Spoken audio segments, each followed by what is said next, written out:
स्वामी समर्थ. सावधान. जर तुमची राश मेष असेल तर हे शब्द तुमच्या आयुष्यातील सर्वात मोठ्या संकटाचा शेवट ठरू शकतात. तुमच्याच रक्ताचे नातेवाईक किंवा घरातली एखादी व्यक्ती तुमच्या पाठीत खंजीर खुपसण्याचा प्रयत्न करते का? मेष राशीच्या व्यक्ती वाघासारख्या शूर असतात, पण तेव्हा घरचाच माणूस विश्वासघात करतो तेव्हा सर्वात जास्त वेदना होतात. आज रात्रीची शांतता भंग होण्याआधी ही एक गोष्ट जाणून घ्या, कारण तुमच्या राशीवर कोणाची तरी करडी नजर लागली आहे, जी तुम्हाला बर्बाद केल्याशिवाय थांबणार नाही. पण आता वेळ आली आहे त्या शत्रूला त्याच्याच भाषेत उत्तर देण्याची. गुरुजींनी एक असा महाभयंकर गुप्त उपाय सांगितला आहे, ज्याचा वापर करून तुम्ही तुमच्या त्रासाचे कारण बनलेल्या व्यक्तीला पूर्णपणे हतबल करू शकता. ती व्यक्ती तुमच्या इशाऱ्यावर चालेलच, पण तुमच्या वाटेला जाण्याची हिंमत पुन्हा कधीच करणार नाही. हा प्रयोग जितका शक्तिशाली आहे तितकाच तो गुप्त आहे. लक्षात ठेवा, मेष राशीच्या लोकांसाठी हा शेवटचा पर्याय आहे. काय आहे तो उपाय जाणून घेण्यासाठी हा व्हिडिओ शेवटपर्यंत नक्की पहा. मेष रास ही मुळातच स्वाभिमानी आणि लढाऊ बाण्याची रास आहे. पण जेव्हा संकट बाहेरून नाही तर स्वतःच्या रक्ताच्या नात्यातून येते, तेव्हा मेष राशीच्या व्यक्ती मनातून खचू लागतात. गुरुजी सांगतात, सध्या तुमच्या आयुष्यात जे काही वादळ सुरू आहे ते तुमच्या स्वतःच्या कुटुंबातील किंवा भावकीतील जवळच्या व्यक्तीमुळेच आहे. मेष राशीच्या व्यक्तींना बाहेरचे शत्रू हरवू शकत नाहीत, पण तुमच्याच घरात किंवा भावकीत बसलेला हा घरभेदी तुमच्या प्रगतीला वाळवीसारखा पोखरत आहे. ही व्यक्ती तुमच्या समोर गोड बोलते, पण तुमच्या पाठीमागे तुमच्या नावाचे विष कालवते, ज्यामुळे तुमच्या घरात सतत कटकटी आणि अशांती निर्माण होत आहे. भावकीतील वादामुळे तुमच्या प्रगतीचा मार्ग पूर्णपणे रोखला गेला आहे. मेष राशीचा अधिपती मंगळ असूनही घरातील किंवा भावकीतील व्यक्तीच्या सततच्या त्रासामुळे तुमच्या कुंडलीतील अशुभ ग्रहाचे बळ कमी होत चालले आहे. गुरुजींच्या मते तुमच्या कुंडलीतील ही व्यक्ती तुमच्या यशाचा इतका द्वेष करत आहे की तिच्या नकारात्मक लहरीमुळे तुमच्या कामात बाधा येत आहे आणि तुमच्या घरात दारिद्र्य पाय पसरू लागली आहे. ही व्यक्ती तुमच्याच कुटुंबातील असल्याने तुम्ही तिच्याशी उघडपणे लढू शकत नाही आणि तिला सोडूही शकत नाही. ही कुंडी तुम्हाला आतून अस्वस्थ करत आहे. तुमच्या मानसिक शांततेचा पूर्णपणे बळी घेतला जात आहे. अशा या कठीण प्रसंगात जेव्हा स्वतःचेच लोक शत्रू बनतात, तेव्हा गुरुजींनी सांगितलेला हा गुप्त उपाय मेष राशीच्या लोकांसाठी ढाल बनून उभा राहतो. भावकीतील वादांना पूर्णविराम देण्यासाठी आणि कुटुंबातील त्या त्रासदायक व्यक्तीला शांत करण्यासाठी हा लिंबाचा प्रयोग अत्यंत प्रभावी ठरतो. गुरुजींनी असे स्पष्ट सांगणे आहे की ज्या नातेवाईकाला तुम्ही तुमच्या आयुष्यातून कायमचे बाहेर काढू शकत नाही, त्या व्यक्तीच्या बुद्धीवर अंकुश मिळवणे हाच एकमेव पर्याय तुमच्याकडे उरला आहे. हा विधी तुमच्या आणि त्या नातेवाईकामधील सर्व नकारात्मक पाश तोडून टाकेल आणि तुम्हाला पुन्हा एकदा तुमच्या हक्काचे सुख आणि मानसन्मान मिळवून देईल. पण हा प्रयोग करताना कोणती खबरदारी घ्यायची हे समजून घेणे अत्यंत गरजेचं आहे. या गुप्त विधीसाठी लागणारे साहित्य अत्यंत साधे वाटत असले तरी मेष राशीच्या व्यक्तीसाठी ते महाशक्तीचे स्रोत ठरणार आहे. गुरुजी सांगतात, तुम्हाला सर्वात आधी एक डाग नसलेले आणि टवटवीत पिवळे लिंबू मिळवायचे आहे. मेष राशीचा अधिपती मंगळ असल्याने ते लिंबू घेताना तुमच्या मनात एक प्रकारचा निर्धार असणे आवश्यक आहे. हे लिंबू म्हणजे त्या कुटुंबातील किंवा भावकीतील व्यक्तीच्या अहंकाराचे प्रतीक आहे, ज्याला आपल्याला वेधायचे आहे. हे साहित्य खरेदी करताना किंवा घरात आणताना शक्यतो मंगळवार किंवा शनिवार निवडावा, कारण या दिवशी मेष राशीची ऊर्जा अत्यंत तीव्र असते. लक्षात ठेवा, लिंबाला कुठेही जखम किंवा काळा ठिपका नसावा, अन्यथा विधीचा प्रभाव तुमच्यावर उलटण्याची शक्यता असते.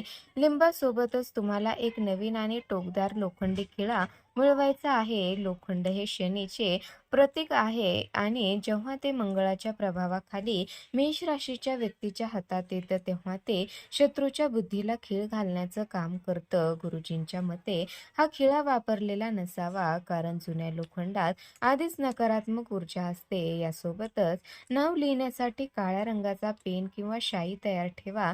तसेच एक छोटा लाल रंगाचा कापड सोबत ठेवा.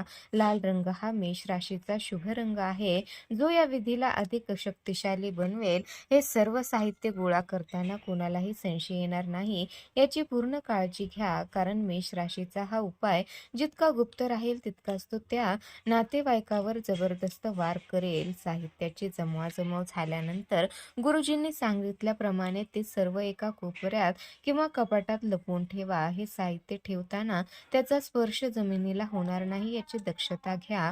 भावकीतील किंवा कुटुंबातील ज्या व्यक्तीचा तुम्हाला त्रास आहे त्या व्यक्तीचा विचार करत हा संकल्प करा की आजपासून तुझे माझ्या विरुद्धचे सर्व डावपेच या साहित्यात बंदिस्त होत आहेत. गुरुजी असा सक्त इशारा देतात. विधी सुरू करण्यापूर्वी तुमचे मन शांत आणि स्थिर असले पाहिजे.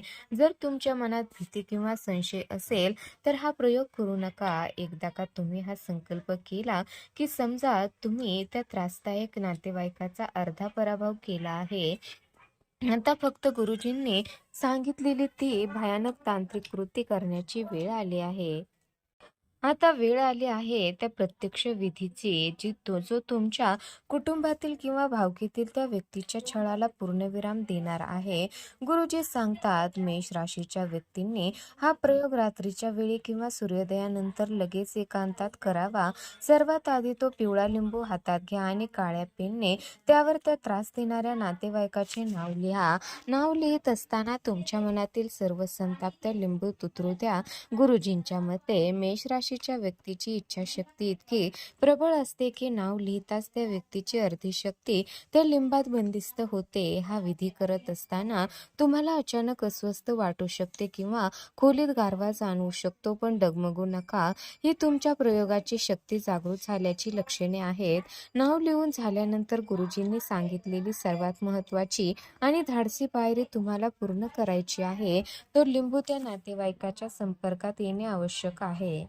जर त्या व्यक्तीच्या शरीराला स्पर्श करणे शक्य नसेल तर त्या व्यक्तीचा वापरलेला कोणताही कपडा किंवा ती व्यक्ती जिथे बसते त्या जागेला तो लिंबू गुपचूप स्पर्श करा. मेष राशीच्या ऊर्जेमुळे हा स्पर्श होताच त्या व्यक्तीच्या मनातील तुमच्याबद्दलचे सर्व वाईट विचार आणि राग त्या लिंबात ओढले जातात. एकदा स्पर्श झाला की मग तो लोखंडी खिळा घ्या आणि त्या लिंबाच्या बरोबर मधोमध अशा जोरात टोचा की तो खिळा त्या व्यक्तीच्या कुटील बुद्धीला कायमची खीळ घालेल. खिळा टोचताना होणारा आवाज आणि लिंबाचा बाहेर येणारा रस म्हणजेच त्या नातेवाईकाच्या अहंकाराचा झालेला नाश आहे. विधीचा शेवटचा टप्पा म्हणजे लिंबाला सुरक्षित करणे. तो खिळा मारलेला लिंबू त्या लाल कपड्यात ठेवा आणि मेष राशीच्या आक्रमकतेने 3 घट्ट गाठी मारा. या गाठी मारताना असा विचार करा की तुम्ही त्या व्यक्तीच्या सर्व हालचालींवर आता कायमचे नियंत्रण मिळवले आहे. गुरुजी असा सक्त इशारा देतात की हा लाल कापडात बांधलेला लिंबू पुढील 24 तास तुमच्यापासून वेगळा होता कामा नये. तुम्ही तो उशाखाली ठेवा किंवा तुमच्या खिशात ठेवा. कोणाचीही नजर त्यावर पडू देऊ नका. या 24 तासाच्या काळात त्या नातेवाईकाच्या वागण्यात तुम्हाला विचित्र बदल दिसू लागतील, पण तुम्ही शांत राहा. हा काळ तुमच्या संयमाची परीक्षा आहे, कारण यानंतर जो निकाल लागेल तो तुमच्या आयुष्यातील सर्वात मोठा विजय असेल. 24 तासाचा तो अत्यंत कठीण आणि संयमाचा काळ संपल्यानंतर आता वेळ येते त्या गोळा झालेल्या नकारात्मकतेचे विसर्जन करण्याची. गुरुजी सांगतात की या 24 तासात त्या लिंबाने तुमच्या कुटुंबातील किंवा भावकीतील त्या त्रासदायक व्यक्तीचा सर्व क्रोध आणि तुमच्या विरुद्धची कारस्थाने शोषून घेतली असतात. आता तो खिळा मारलेला लिंबू म्हणजेच केवळ एक फळ नसून तुमच्या शत्रूच्या अहंकाराचे एक जिवंत आणि बंदिस्त रूप बनलेलं असतं. हा लिंबू घेऊन घराबाहेर पडताना मेष राशीच्या व्यक्तींनी अत्यंत सावध राहिले पाहिजे. घराबाहेर पडताना मागे वळून पाहू नका आणि वाटेत कुणीही भेटले तरी त्याच्याशी बोलू नका. तुम्हाला अशा ठिकाणी जायचं आहे जिथे कोणाचाही पाय पडणार नाही. एकदा निर्जन कोपरा किंवा कचऱ्याची कुंडी हे विसर्जन करताना मनात हाच ठाम निर्धार असू द्या, आज या लिंबासोबत माझ्या आयुष्यातील सर्व कौटुंबिक क्लेश कायमचे संपत आहेत. ज्या क्षणी तुम्ही तो लिंबू विसर्जित करण्यासाठी हात उगाराल त्या क्षणी गुरुजींनी दिलेला हा महाशक्तिशाली मंत्र तुम्हाला उच्चारायचा आहे. सर्व शत्रू नाशाय स्वाहा. मेष राशीच्या व्यक्तीसाठी हा मंत्र एका अमोघ अस्त्रासारखा काम करतो. हा मंत्र किमान 11 वेळा पूर्ण श्रद्धेने आणि मनातल्या मनात म्हणा. मंत्राचा उच्चार होताना तुम्हाला त्या लिंबातून एक वेगळीच कंपने जाणवतील. जसा तो खिळा मारलेला लिंबू तुमच्या हातापासून दूर जाईल तसा तुमच्या मनावरचा वर्षानुवर्षाचा ताण एका क्षणात उतरल्यासारखा तुम्हाला वाटेल. गुरुजींच्या मते हा मंत्र तुमच्या सभोवतालचे सर्व नकारात्मक पाश कापून टाकतो आणि त्या नातेवाईकाच्या मनात तुमच्याबद्दल एक अनामिक भीती निर्माण करतो. लिंबू फेकून दिल्यानंतर सर्वात महत्त्वाची गोष्ट म्हणजे तिथून थेट घरी परतणे. वाटेत कुठेही थांबू नका किंवा कोणाशीही या विधीबद्दल चर्चा करू नका. घरी आल्यानंतर सर्वात आधी आपले हातपाय स्वच्छ धुवा. शक्य असल्यास स्नान करा. गुरुजी असा सक्त ताकीद देतात, विसर्जन करून आल्यावर त्या रात्री कोणाशीही वाद घालू नका. अगदी ज्या व्यक्तीसाठी हा उपाय केला आहे तिच्याशीही नाही. तुमची ही शांतता त्या विधीला अधिक बळ देईल. आता तुमची प्रतीक्षा संपली आहे. ज्या नातेवाईकाने तुम्हाला आजवर मानसिक छळ दिला तोच आता तुमच्यासमोर शांत आणि नतमस्तक होण्यासाठी विवश झाला आहे. या विसर्जनानंतर जे काही घडेल ते मेष राशीच्या लोकांसाठी एखाद्या चमत्कारापेक्षा कमी नसेल. हा विधी पूर्ण केल्यानंतर अवघ्या काही दिवसातच तुम्हाला त्याचे आश्चर्यकारक परिणाम दिसून येतील. गुरुजी सांगतात की मेष राशीच्या व्यक्तींनी हा उपाय केल्यावर घरातील किंवा भावकीतील ती त्रासदायक व्यक्ती अचानकपणे शांत होते किंवा तुमच्यावर ओरडण्याचा, विनाकारण वाद घालण्याचा किंवा तुमच्या कामात खुगडा घालण्याचा स्वभाव पूर्णपणे बदलून जाईल. ती व्यक्ती तुमच्याशी बोलताना विचार करून बोलेल आणि तिच्या डोळ्यात तुमच्याबद्दल एक प्रकारचा आदर किंवा भीती स्पष्टपणे जाणवेल. तुमच्या कुटुंबातील जे वातावरण कालपर्यंत युद्धभूमीसारखे होते तिथे आता एक प्रकारची शांतता आणि सुसंवाद प्रस्थापित होईल. हा बदल पाहून तुम्हाला स्वतःलाही आश्चर्य वाटेल की केवळ एका लिंबाच्या प्रयोगाने इतका मोठा कौटुंबिक अडथळा कसा काय दूर झाला. परंतु हा विजय मिळवल्यानंतर गुरुजी मेष राशीच्या लोकांसाठी एक अत्यंत मोलाचा आणि गंभीर इशारा देतात. मेष राशी अत्यंत आक्रमक रास असल्याने एखादा समोरची व्यक्ती शांत झाल्यावर तिच्यावर पुन्हा वरचढ होण्याचा किंवा तिला चिडवण्याचा प्रयत्न करू नका. हा विधी केवळ तुमच्या स्वरक्षणासाठी आणि कुटुंबातील शांततेसाठी दिला आहे.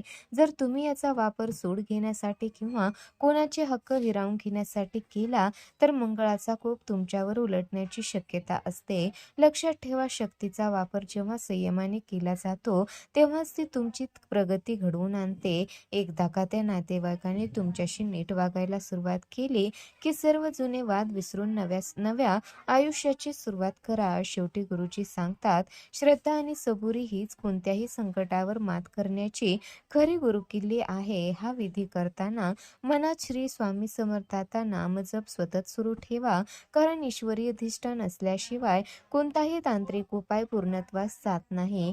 मेष राशीच्या माझ्या भावांनो आणि बहिणींनो, आता रडण्याची आणि सहन करण्याचे दिवस संपले आहेत. हा गुप्त उपाय करून स्वतःच्या आयुष्यावर नियंत्रण मिळवा आणि आपल्या प्रगतीचा मार्ग मोकळा करा.